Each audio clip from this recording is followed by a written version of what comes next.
I freed up my time so that I can spend 5 hours a week hiking. And in this video, I'm going to share how you can free up your time too.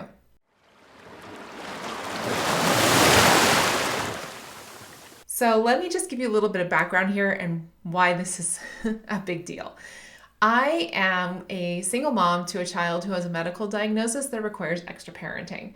In addition to that, I work a full-time job as a senior program manager at a major software company, and I operate a small CPA practice, and I'm just launching a new business that I'll be transitioning to full-time. Yes, I do sleep. Even better, I get to go on long walks. I get to enjoy evenings with my friends. I get to spend time with my son, enjoy my family. And you know what? When I just got back from vacation, I didn't have to worry about my house at all. That's right. During all the madness and the chaos and the craziness, my house still stays clean and organized. My sink is clear and I know where everything is. How do I do this? I'm going to tell you the secret. It's called systems and processes. That's right. I know that that's a term that we usually use when we're talking about businesses, but systems and processes is something that we use every single day without even thinking about it. You probably already have a system and process in place for how you do your dishes, or maybe how you're managing your laundry, or maybe it's how you're managing certain meetings or times or things like that, right? But systems and processes being built bigger can actually help support your goals in a way that you could never imagine. Okay, well, maybe you could imagine it, but maybe you're not quite sure how. I know when I started my journey, it was really difficult for me to learn how to support my goals with systems and processes, and it was because of one of three things. The first, I didn't even have a system in place.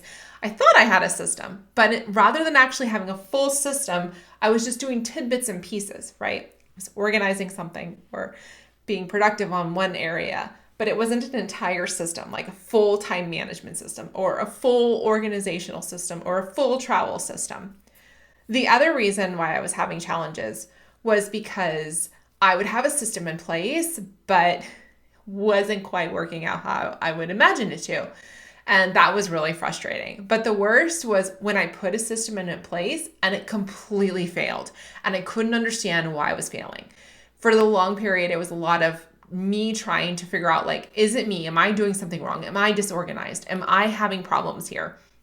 And I'm here to tell you that it is not always you. In most cases, it's the system is not built correctly. So if you're doing the effort and you're trying to make the system work, but the system's not working, it's not you, it's the system. And that's something we can fix. So let's lean into, why do systems fail? And the number one reason why systems fail is because we don't build instructions for them. So let's imagine Legos. If I were to give you a bunch of Legos, and then I gave you a picture of a dragon, and I said, I want you to build the dragon out of the Legos, but I didn't give you the key missing piece of instructions, it would be really difficult to do, right? So let's kind of make this a little more tangible here. Imagine the Legos being the tidbits of information and skills and knowledge that come your way. It's using Pomodoro timers, it's setting time blocking, it's organizing things by size or by color or whatever it is. So those pieces there are like your Legos. Now we're trying to build the dragon, which would be the system, right? So you have all the skills for all of these little pieces, but you don't have the instructions for how to build the system with the skills that you have. And so the key missing component there is the instructions. And I'm here to tell you there is a process, surprise, for building instructions that will help solidify your system and make your system successful so that your system can support you in freeing up time or achieving any other goal it is that you desire. The process for building systems really comes down to three key points. The first is your goals. The second is your priorities. And then the third piece, which I think is probably the most often neglected, despite there being an entire book about it, is your principles. So let's start with your goals. When you are developing your goals, you'll want to get really crystal clear about what it is that you're trying to achieve and why you're trying to achieve it. If we don't know why we're doing something, then it's not necessarily a goal, it's just an arbitrary rush, right? So if I set a goal for myself of I want to be healthy and I want to be like a certain weight, but I don't really have a reason why, I'm not going to really align to that goal. Then it'd be like, oh, well, it would be nice if, versus being an actual goal. So really getting crystal clear on what your goal is and why it's important to you. You've got to know that, right? The second piece that we have to dive into is your priorities.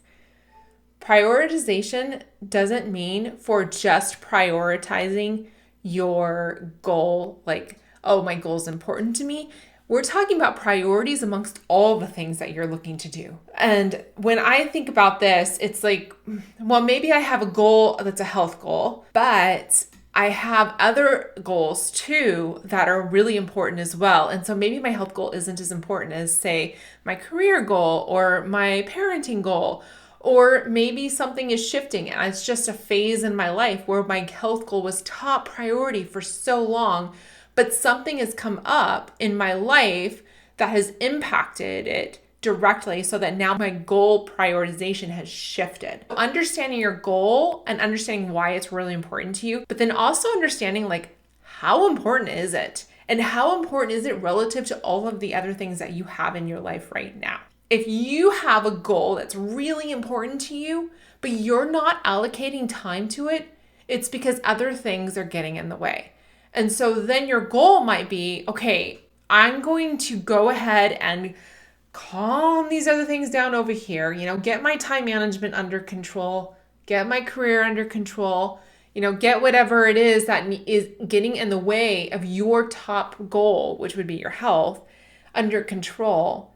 That might be your first prioritization, right? Our first priority is get time management under control. And then immediately once we do that, then we can shift to health as a priority. And that's what we're doing first. So understanding your goal and understanding the priority of your goal and where it sits amongst everything is super crucial. Then the last piece that we have is the piece that is most often neglected. Principles is huge. Principles really sets the what must be true for your system to be successful, to help you achieve your goal. If your goal is to free up time and you've got these situations under control, like these goals, right, of time management, and your system is set up where it's not supporting you, that's a problem, right? So how do we set up to support you? Well, we have to figure out what has to be true with your system to work.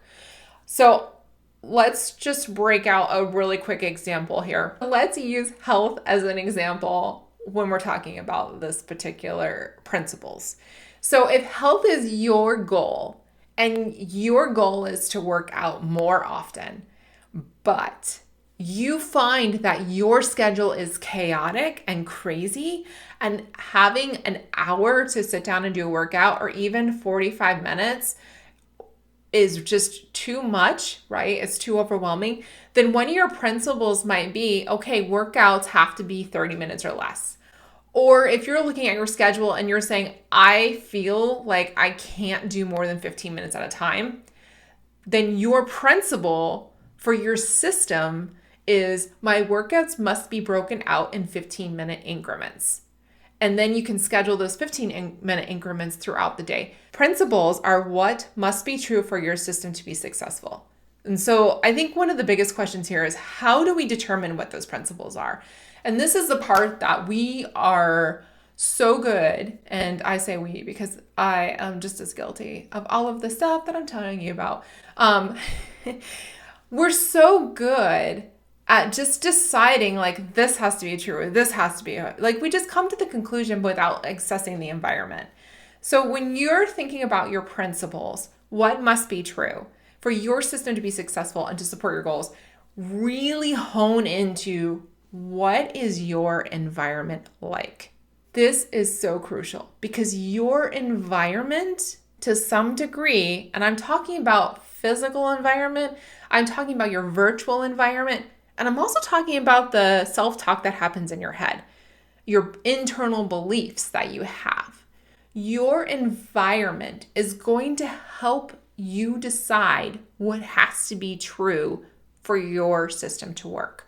So for example, if I am somebody who's looking to manage my time and I have discovered all of these wonderful digital tools, but my internal system, my internal environment, my internal beliefs, like I am somebody who just operates better when I'm doing handwritten notes, then digital tools are fantastic.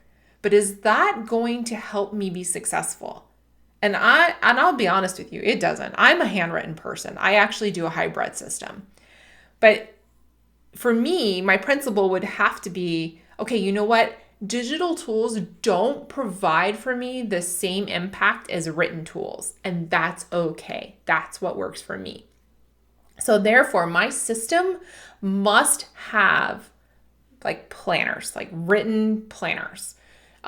So my system that I've developed for myself is hybrid because that was a principle. The principle was I had to have a place where I could take a pen and I could take a piece of paper and I can write all the things out. Actually, I have a friend who is very different.